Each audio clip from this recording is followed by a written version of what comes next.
Scusa di non parlare la bellissima lingua del mio nonno, ma per spiegare queste cose molto complicate è meglio parlare il francese. Depuis le début du printemps arabe, je me suis déplacé dans plusieurs pays, en Libye, au Yémen, en Syrie 3 fois. En mai, c'était mon 3e voyage. Et j'ai essayé en Tunisie, en Égypte bien sûr, et j'ai essayé de chaque fois comprendre ce qui se passait exactement dans ce pays. Lors de mon dernier voyage au mois de mai, il y a quelques semaines, j'ai été arrêté par les services secrets et transféré ensuite, j'étais arrêté dans une petite ville qui se trouve au nord de la frontière libanaise, la ville de Talkalak, et j'ai été transféré à la centrale des services secrets de Homs. Cette nuit-là, après avoir été interrogé d'abord très poliment, j'ai été, je n'oserais pas dire torturé, j'ai été malmené, parce que torturé, c'est trop fort comme terme par rapport à ce que j'ai vu ensuite durant toute la nuit. J'ai été attaché dans une chambre, la porte était ouverte sur un couloir dans lequel les services secrets de Homs torturaient les gens, et toute la nuit j'ai vu des gens qui étaient frappés à coups de bâton, à coups de câble, qui étaient brûlés à l'électricité, qui étaient coupés avec des couteaux, et je les entendais crier, je les voyais vomir, parce que les souffrances sont telles que ces gens vomissent quand ils sont torturés. Le sang, c'était véritablement l'enfer pendant toute une nuit. Je dis souvent quand on m'interroge sur ce que j'ai vécu là que je n'ai pas eu peur, parce que c'était plus que de la peur, j'étais complètement désespéré par ce qui se passait.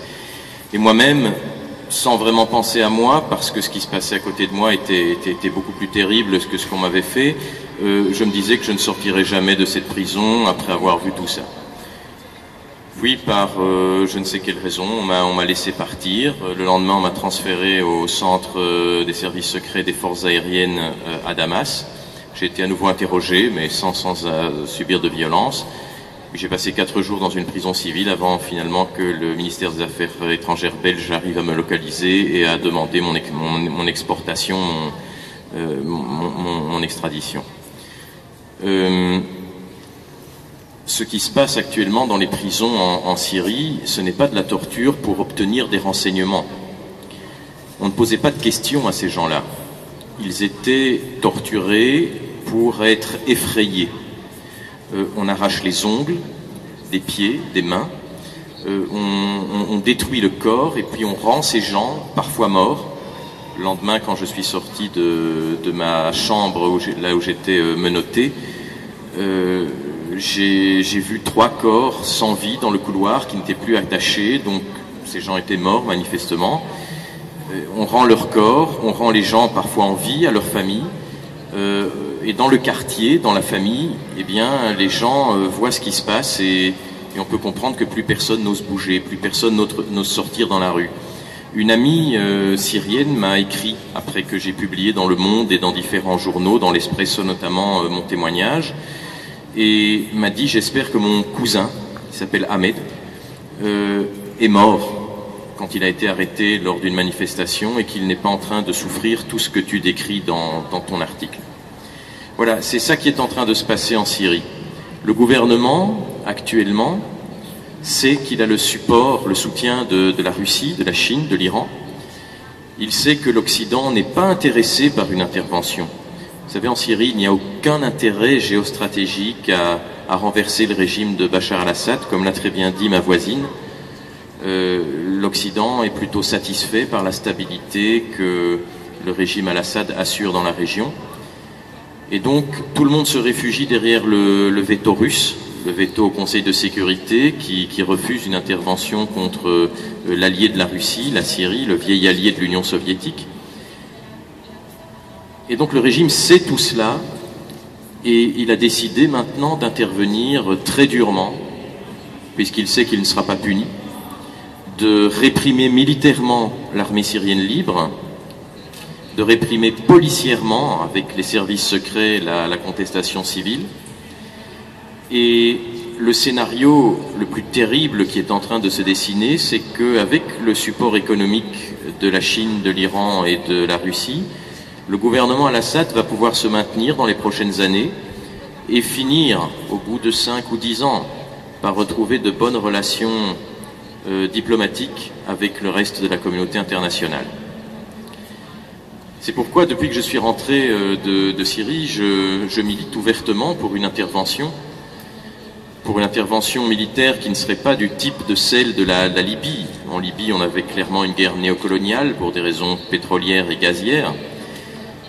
Mais ici, ne fût-ce que pour donner des armes à l'armée syrienne libre, pour qu'elle puisse protéger les populations qui sont menacées par l'armée régulière qui reste dans l'ensemble fidèle au régime.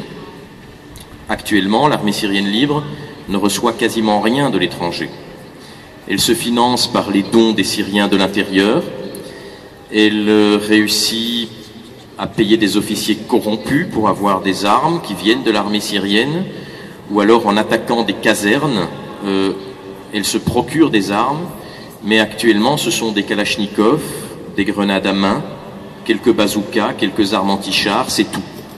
Contre des hélicoptères, contre des avions, contre des compagnies de blindés, c'est totalement inefficace et progressivement l'armée régulière reprend position dans toutes les villes. Francesco a dit que j'ai changé d'avis. Je n'ai pas changé d'avis à cause des tortures.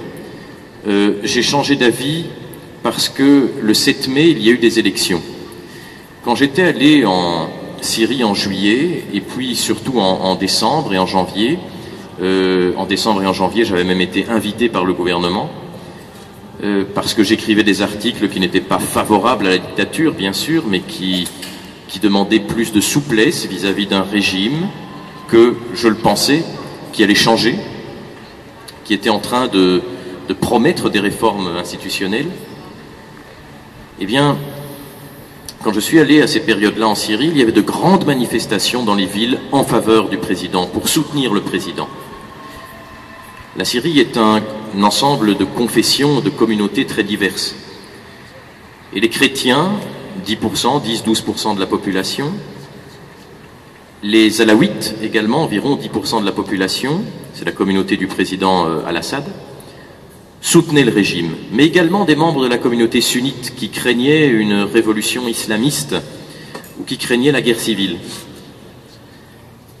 Et ils espéraient que le régime allait tenir ses promesses, que face à une telle contestation populaire, il y allait y avoir des réformes vers la démocratie. Et le 7 mai, il y a eu des élections. Tous les opposants ont été considérés comme des terroristes, n'ont pas pu se présenter. Seule la vieille opposition officielle, traditionnelle, s'est présentée. Et la majorité des Syriens qui soutenaient encore le régime s'est rendu compte que rien n'allait changer, que le régime allait continuer à terroriser la population pour se maintenir en place. Et désormais, y compris chez mes amis alaouites et chrétiens, j'ai des explications. On me dit, mais c'est fini, on a compris que le régime ne changerait pas, on n'est plus du tout d'accord avec le régime. Le régime est de plus en plus isolé. Alors ce qu'il fait maintenant, avec la protection de la Russie, c'est accélérer la répression et les violences pour arriver le plus vite possible à mettre fin à cette révolution. Maintenant, il n'y a plus de risque de guerre civile en Syrie. Les chrétiens et les alaouites, dans leur majorité, soutiennent l'armée syrienne libre. Ils ont compris aussi qu'il n'y avait pas de révolution salafiste, de révolution islamiste, que l'armée syrienne libre, c'était des gens qui voulaient la démocratie. Monseigneur Zenari, le nonce apostolique à Damas, a produit à la fin du mois de juin un rapport où il explique que désormais les autorités religieuses catholiques travaillent en collaboration avec l'armée syrienne libre.